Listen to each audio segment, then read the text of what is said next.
तो इसके पिछले पार्ट में जो हमने क्या बताया था कि कार्बोक्सिलिक एसिड बनाने की विधि बताई, ठीक है। उसके आगे का आज कुछ करते हैं। तो आगे का मतलब क्या होता है कि रासायनिक गुण। तो रासायनिक गुण पहली अभिक्रिया जो है वो क्या बताएंगे, स्मिट अभिक्रिया। इसमें क्या होता है, किसी कार्बोक्सिलिक अम्ल को हाइड्रोजोइक अम्ल के साथ कंसंट्रेट यानी सांद्र H2SO4 के साथ अगर हम गर्म कर दें तो उसका जो कार्बोक्सिलिक ग्रुप होता है वो पूरा खत्म हो जाता है, ठीक है। तो जैसे CH3COOH एसिटिक अम्ल ले लें, इसमें हाइड्रोजोइक अम्ल होता है N3H और प्रेजेंस में यहाँ आता है कंसंट्रेट H2SO4। इसको आप अगर हीट करेंगे तो कार्बोक्सिलिक ग्रुप पूरा खत्म हो जाएगा। तो इसका मतलब यहाँ पे क्या बचेगा, CH3NH2 plus N2 plus CO2। इस रिएक्शन को क्या कहते हैं, स्मिट रिएक्शन। तो ये पूरा का पूरा ग्रुप तोड़ने के लिए इस्तेमाल होती है, ठीक है। फिर से सुन लें, किसी कार्बोक्सिलिक अम्ल को हाइड्रोजोइक अम्ल के साथ सांद्र H2SO4 की उपस्थिति में अगर हम गर्म करते हैं तो क्या बनता है, मेथिलेनिन। इसका मतलब क्या, पूरी एक ही बार में खत्म हो जाती है, ठीक है। अब जैसे दूसरी ले लें इसमें, तो दूसरी रिएक्शन है जैसे हुल्सडीकर अभिक्रिया। हुल्सडीकर अभिक्रिया, ठीक। तो हुल्सडीकर अभिक्रिया क्या होती है कि किसी कार्बोक्सिलिक अम्ल के सिल्वर लवण को, इतना कार्बोक्सिलिक अम्ल हो गया, इस पे Ag लगा दी तो ये क्या चीज बन गई, सिल्वर लवण। इसको हम किसके साथ गर्म कर दें, ब्रोमीन के, और उपस्थिति होती है CCl4 की। अगर इसको हम गर्म कर दें तो क्या बनता है, एल्किल हैलाइड। यहां से क्या निकलेगा, RBr plus CO2 plus AgBr। अब रिएक्शन देखो बैलेंस है या नहीं है। तो देखो पहले तो इतनी चीज बाहर निकल गई, इसके साथ देखो ये धातु है, धातु के साथ अधातु जुड़ेगा तो लवण बनेगा, ठीक है। अब यहां से क्या बचा, एक Br बचा और यहां से बचा R, तो क्या बन जाएगा, एल्किल ब्रोमाइड। इस तरीके से ये दो रिएक्शन हो जाएंगी। इसका स्क्रीनशॉट ले लें। देखो इसके बाद ये रिएक्शन आती है, इसका एक दूसरा नाम भी है, क्या कहते हैं, HVZ, ठीक है। तो ये रिएक्शन बोर्ड में कई बार आई है, इसको समझ लें, हेल-पोलार्ड-जेलिंस्की अभिक्रिया। इसमें क्या करते हैं कि एसिटिक एसिड को यानी किसी कार्बोक्सिलिक एसिड की रिएक्शन कैसे कराते हैं, हेलोजन से। और किसकी उपस्थिति में, रेड टी की उपस्थिति में, रेड फास्फोरस की उपस्थिति में। या तो रेड फास्फोरस ले लें या आयोडीन ले लें। तो आयोडीन या रेड फास्फोरस की उपस्थिति में किसी कार्बोक्सिलिक अम्ल की अगर हेलोजन से अभिक्रिया करा दें तो वहां पे क्या बनता है, एक एक करके अल्फा H निकल जाते हैं, यानी अल्फा H निकालने की रिएक्शन है, ठीक। इसमें क्या होगा, CH2Cl COOH और प्लस यहां से निकल जाएगा HCl। तो ये जो HBZ जो रिएक्शन है वो केवल ये बताती है कि अल्फा H जो है कैसे निकलते हैं। तो इन्होंने किसने इसका देखा, सबसे पहले हेल-पोलार्ड ने देखा, इसलिए इस रिएक्शन का नाम भी उन्हीं के नाम पे रखा गया, ठीक है। तो इसमें क्या होता है, अल्फा H विस्थापित होता है, एक बार में एक निकल जाएगा। अब अगर इसकी रिएक्शन करा दें COOH प्लस Cl2, तो इस बार एक H यहां से और कम हो जाएगा, तो यहां हो जाएगा CHCl2 COOH प्लस HCl। अगर इसकी कर दें CHCl2 COOH प्लस Cl2 से, तो जो H बचा था वो भी निकल जाएगा CCl3 COOH और प्लस HCl। इसका नाम है क्लोरो एसिटिकम, इसका नाम है डाइक्लोरो एसिटिकम और इसका नाम है ट्राइक्लोरो एसिटिकम, ठीक है। तो HBZ रिएक्शन जो होती है उसमें अल्फा H जो होते हैं विस्थापित होते हैं हेलोजन से, ठीक है। उसमें प्रेजेंस काय की होती है, रेड टी की। ये चीज आपको ध्यान रखनी है, ठीक। इसका नाम लिख देना है ट्राई क्लोरो एसिटिक एसिड, ठीक है। इसका भी स्क्रीनशॉट लें, ठीक है। अब देखो इसके बाद इसका मैंने पिछली वीडियो में हमने ये बता दिया था कि फॉर्मिक एसिड क्या है और एसिटिक एसिड क्या है, ठीक है। तो पहला कार्बोक्सिलिक एसिड कौन है, फॉर्मिक एसिड। फॉर्मिक एसिड क्या होता है पहली बार तो ये पता होनी चाहिए, ठीक है। इसकी खोज हुई थी लाल चींटी के डंग से, समझ में आ रही बात। तो लाल चींटी के डंग में ही सबसे पहले क्या मिला था ये। अब लाल चींटी का नाम क्या होता है, फॉर्मिका। अब उसके अंदर निकलने वाले जूस, जूस का मतलब समझ रहे, द्रव ही पदार्थ। तो द्रव पदार्थ जो उसके अंदर से निकला उसका नाम उन्होंने क्या दिया, फॉर्मिक अम्ल। अब इसे अम्ल क्यों कहते हैं, क्योंकि अम्ल की सीधी पहचान इकट्ठे होते हैं। जब उन्होंने इसका टेस्ट चेक करा तो कैसा हुआ, खट्टा। ठीक है, तो कोई भी जंतु जो हमें काटता है या डसता है उसके अंदर यही होता है। ठीक है, अब इसको बनाने की हमने मेथड देखना।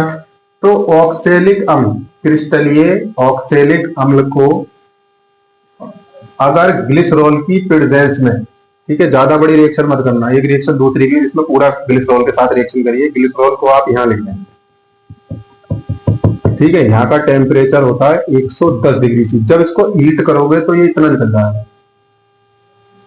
तो यहां से क्या बचेगा, HCOOH, समझ में आ रही कोई बात? देखो CO2 यहां से निकल गया, H बचा, यहां लगा दिया, तो हमारा क्या बन जाता है, फॉर्मिक एसिड। अब क्या निकल रहा है यहाँ से, CO2, तो प्लस CO2 और प्लस हीट कर रहे हैं, तो जो ये क्रिस्टल जल होते हैं ये भी निकल जाते हैं, 2H2O। इस तरीके से हमारा बन जाता है फॉर्मिक एसिड। ठीक, इसके बाद ये तो आपका आता है सिद्धांत में, जिसको कहते हैं प्रिंसिपल। अब इसका लैब मेथड लिखना है हमें, इसको क्या कहते हैं, प्रयोग विधि। तो उसमें क्या है, एक गोल पेंदी के फ्लास्क में हम क्या लेते हैं, क्रिस्टलीय ऑक्सैलिक एसिड और ग्लिसरॉल। तो उसको क्या करते हैं हम, कितने पे गर्म करते हैं, 110 डिग्री पे। जब 110 डिग्री सी पे गर्म करना स्टार्ट करते हैं तो किसकी भाप बनती है, जिसको कहते हैं वाष्प, वेपर।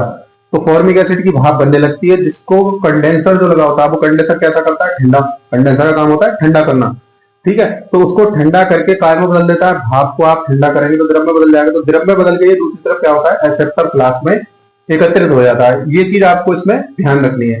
तो फॉर्मिक एसिड में एक तो इसका सिद्धांत, तो सिद्धांत में हम क्या करते हैं उतनी बात आती है, यानी क्या करते हैं कि क्रिस्टलीय ऑक्सैलिक अम्ल तथा ग्लिसरॉल को लेकर गर्म किया जाता है। तो जब गर्म करते हैं कितने पे, 110 डिग्री सी पे, तो क्या बन जाता है, फॉर्मिक एसिड, CO2 और जल।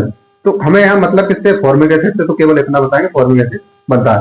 या इसको लिखने का तरीका क्या है कि प्रयोगशाला में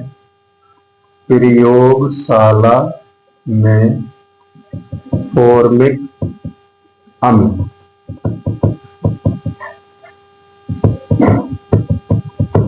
क्रिस्टलीय ऑक्सैलिक अम्ल तथा ग्लिसरॉल को 110 डिग्री सी पर गर्म करके बनाया जाता है। ठीक, ये आपका हो जाता है सिद्धांत। इसका स्क्रीनशॉट ले लें। ठीक है, फिर इसके बाद आती है प्रयोग विधि। प्रयोग विधि, तो प्रयोग विधि में क्या है, प्रयोग विधि में ये चीज आती है कि सिस्टम किस तरीके से लगाते हैं। सिस्टम का मतलब होता है उपकरण से। ठीक है, यहां पे लिखेंगे एक गोल पेंदी के फ्लास्क में क्रिस्टलीय ऑक्सैलिक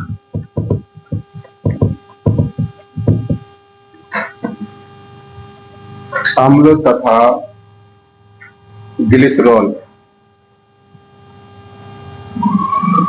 लेकर उपकरण को चित्र के अनुसार लगाते हैं। फिर लिखेंगे फ्लास्क को 110 डिग्री सी तक गर्म करने पर फॉर्मिक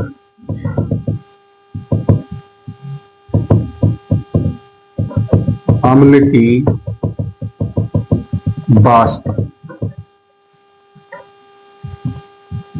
बनने लगती है, जो जल संयंत्र द्वारा ठंडी होकर ग्राही फ्लास्क में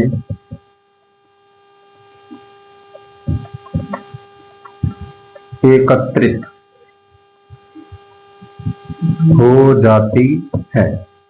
इतनी चीज आपको इसमें लिखनी है। ठीक है, इसका स्क्रीनशॉट ले लें।